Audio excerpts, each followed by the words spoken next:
Dining ഏരിയയിൽ നിന്ന് നേരെ ഇങ്ങോട്ട് വരുമ്പോഴത്തേക്ക് കിച്ചൺ ആണ്.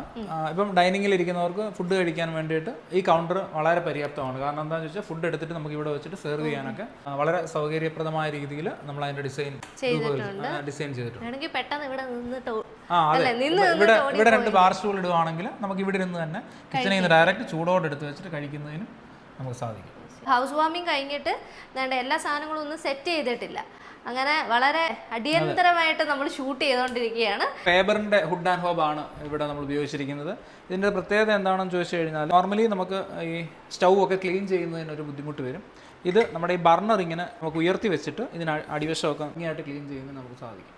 ബീവർ മാസ്റ്റർ ബിൽഡേഴ്സിന്റെ എല്ലാ വീടിൻ്റെ ഒരു പ്രത്യേകതയാണ് മാക്സിമം ആയിട്ട് സ്പേസ് യൂട്ടിലൈസ് ചെയ്യുക. അതുപോലെ തന്നെ സ്റ്റോറേജ്, പ്രത്യേകിച്ച് കിച്ചണിൽ സ്റ്റോറേജ് സ്പേസ് നല്ലതായിട്ട് കൊടുക്കുക എന്നൊക്കെ ഉള്ളത്. കിച്ചൺ വെയർ സാധനങ്ങളെല്ലാം വെക്കാൻ വേണ്ടിയിട്ടുള്ള നല്ലൊരു സ്പേസ് ഉണ്ട്. ഇതിൻ്റെ ഒരു കളറൊക്കെ ഭയങ്കര രസമുള്ള ഒരു കളറാണ് ഇവിടെ കൊടുത്തേക്കുന്നത്. എല്ലായിടത്തും നല്ല രീതിയിലൊരു സ്റ്റോറേജ് സ്പേസും അതുപോലെ തന്നെ വീട് വെക്കുമ്പോൾ തന്നെ എന്തൊക്കെ എവിടെയൊക്കെ വെക്കണം, ഇപ്പം ഫ്രിഡ്ജിനായാലും വാഷിംഗ് മെഷീൻ ആയാലും ഫുൾ നമ്മൾ ജീവിക്കുന്ന പോലെ ഡെയിലി ലൈഫിൽ നമ്മൾ കൊണ്ടുപോകേണ്ട ആ ഒരു രീതിയിലാണ് എല്ലാം സെറ്റ് ചെയ്തിരിക്കുന്നത്. നമ്മുടെ വാഷ് ഏരിയ ഈ ഒരു ഭാഗത്തായിട്ടാണ് വരുന്നത്.